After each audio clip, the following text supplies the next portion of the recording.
當初咧，其實有咩原因咧驅使你重返校園咧？其實就好簡單啫，幾個字形容：書到用時方恨少。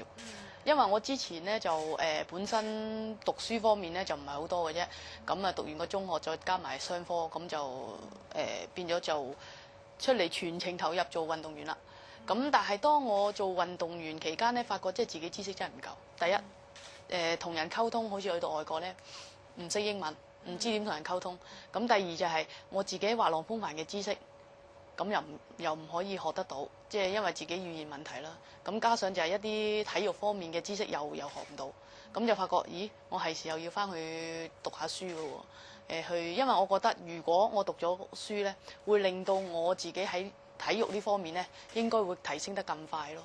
咁所以就好都唔應該話算偶然啦，因為我覺得我自己都有諗過㗎。咁喺93年就正式決定我要讀書啦。要翻大學，咁啱咁巧咧，澳洲坎培拉大學佢就同體院有搞類似咁嘅，即係呢啲course 俾運動員，咁咧就係咁樣嘅機會俾我翻去讀大學。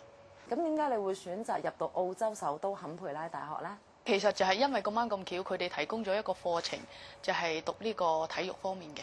咁當時嚟講，香港又唔係咁多呢啲咁嘅課程啦。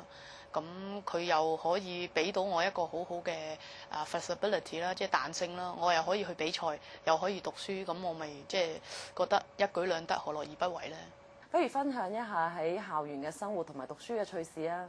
其實我好得意嘅，原本嗰個 course 咧就喺香港3年就完成㗎啦。咁因為期間咧我要參加世界賽啊、奧運啊咁樣，所以咧就有好多課程咧我就讀唔到。咁就我只係喺香港咧就讀咗2年。咁咧就喺澳洲就讀咗1年嚇，咁就發覺兩方面都好唔同嘅。咁喺香港嘅時候就啲所有嘅導師啊、講師啊，全部都喺澳洲坎培拉大學嗰邊過嚟啦。咁啊教我哋，咁就 fix 死咗朝頭早8點上到1點咁樣，就好似香港嗰啲咁嘅返學咁樣啦。咁但係最大嘅特別咧就係我哋一班咧得10零人嘅啫。咁咧咁少班嘅教學咧，我覺得就會俾到我一個多啲時間去令到自己有唔明嘅時候可以問咯。even 佢個教師或者講師咧，佢都同我哋講話，我哋嘅工作咧就嚟教你哋嘅啫。雖然上課時間去到1點，但係之後嘅時間都可以俾我哋。咁我哋通常咧就會拍門問佢，喂，有咩問題你可以幫我解決啊咁樣。咁我覺得即係都好唔同咯。因為我以前自己就讀一啲傳統學校啦，咁所以就係同一班好多成40人嘅一齊上堂啦。咁同埋就冇乜時間嘅同先生溝通。咁就喺香港就我覺得呢樣嘢我好深刻印象啦。同埋當我去完澳洲讀書翻嚟，我覺得最大嘅分別就係我喺嗰邊讀書咧，個學費又貴啲啦，我又要生活費差唔多俾到雙倍啦。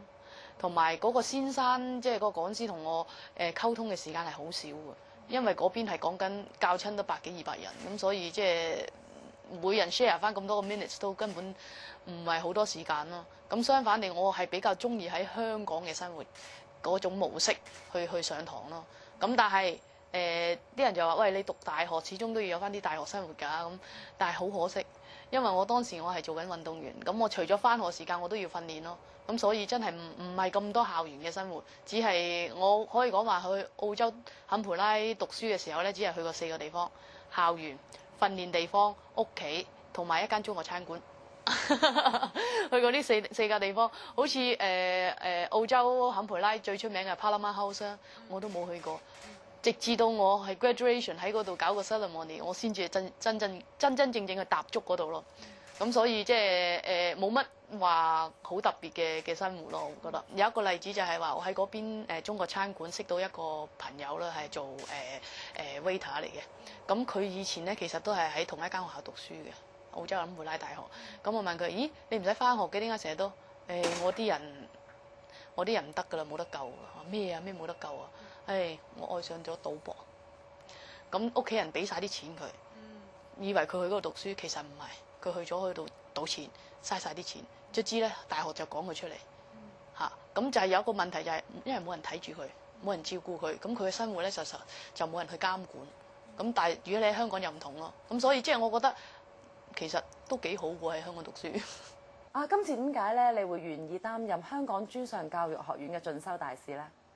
我覺得搞教育咧，呢個工作咧其實都幾偉大，因為點解咧？嚟緊將來社會嘅未來主人翁咧，都係靠呢班學生出嚟去對社會去幫助。咁所以咧，即係如果你搞嗰個教育搞得唔好咧，會影響將來咯。OK，咁據我所知咧，就係香港呢個專上教育學院咧，佢就同幾個國家嘅大學咧，有搞過一啲合作，有搞啲課程啦。咁包括美國啊、澳洲啊同埋加拿大。咁期間當然澳洲唔少得我以前讀過嘅呢個 University of Canberra 啦。咁首先就有少少親切感啦，同埋我好 buy 嗰種教學方式，因為喺香港上堂可以慳翻你好多時間，慳翻你好多錢。同埋又，我覺得屋企人可以幫到你喺生活上嘅一啲唔使做一啲瑣碎嘅事。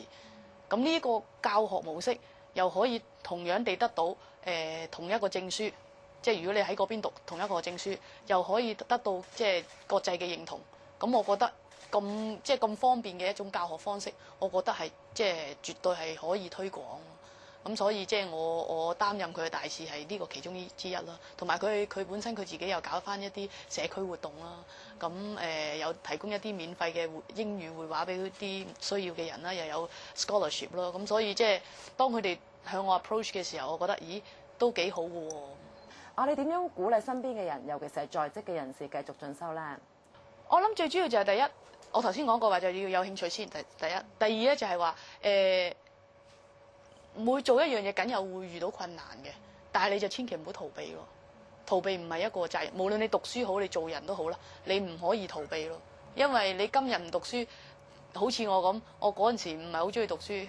當我發覺唔夠嘅時候，你就會翻轉頭噶啦。你呢樣嘢，你始終都唔會逃避到嘅。你遲啲你會面對咯，一定要面對咯。我以前對大風嘅技術咧就好怕嘅，大風咧成日跌啦，好驚啊咁。咁但係而家即係其實。如果當你操練得多，純熟咗，大風其實係一個樂趣咯。同樣地，你讀書其實都會有樂趣嘅，只不過睇下你點樣去面對佢咯。重拾書本對好多人嚟講都唔容易㗎，其實你有咩 tips 同大家分享咧？開頭係會時間啊，因為我以前未讀書之前就係全職運動員啦，咁一日24小時就係隨我控制啦，咁但係而家加咗當時嚟講加咗讀書呢樣嘢，咁變咗時間咧就會好 tight 咯，我會覺得，因為朝頭早就冇咗成個時間訓練啦，咁我要將所有嘢咧就擺到下晝訓練，跟住夜晚又要讀書，咁就會喺精神上開頭係會比較辛苦，但係咧我發覺我選擇個科目咧選擇得啱咧，其實呢樣嘢咧會抵消翻咯，因為我覺得越讀越有興趣。好似以前咁，我未做運動員之前咧，嚟讀緊中學嘅時候咧，嗰本書得1寸厚啫嘛，我都覺得哇好辛苦。而家你俾2寸3寸厚嘅書我睇咧，我都會睇得晒，兼且唔會睇一次咁少咯。就係如果嗰樣嘢有興趣咧，我會好 into it 咯。咁所以我就嗰啲少少辛苦，我覺得唔算係乜嘢咯。同埋而家望翻轉頭都唔係辛苦啫。你學到嘅嘢你用得到嘛？好似我尤其是讀 sport 添。當教練同我講一個訓練個 program，你應該點樣喎？喺邊度方面你要增強喎？但係我讀書嘅時候唔係喎，我可以駁翻佢喎，唔得喎，咁樣，咁一路都有興趣咯嚇。咁所以即係我覺得揀一科好有興對自己有興趣嘅係會好重要咯。作為金牌運動員啦，其實運動同埋學習有咩共同之處咧？我諗知識咧就隨時會 call up 出嚟咧，你唔會覺得話會冇用嘅 ，OK？咁但係咧就個人會有信心啲嚇，因為尤其是我哋成日會見到一啲唔同階層嘅人，如果你即係自己冇咁上下知識咧，就會冇信心係。對自己講嘢咧，會死啦點啊，好驚啊咁。但係即係唔係話代表你會亂咁發噏風講嘢，但係你個人會有信心啲咯。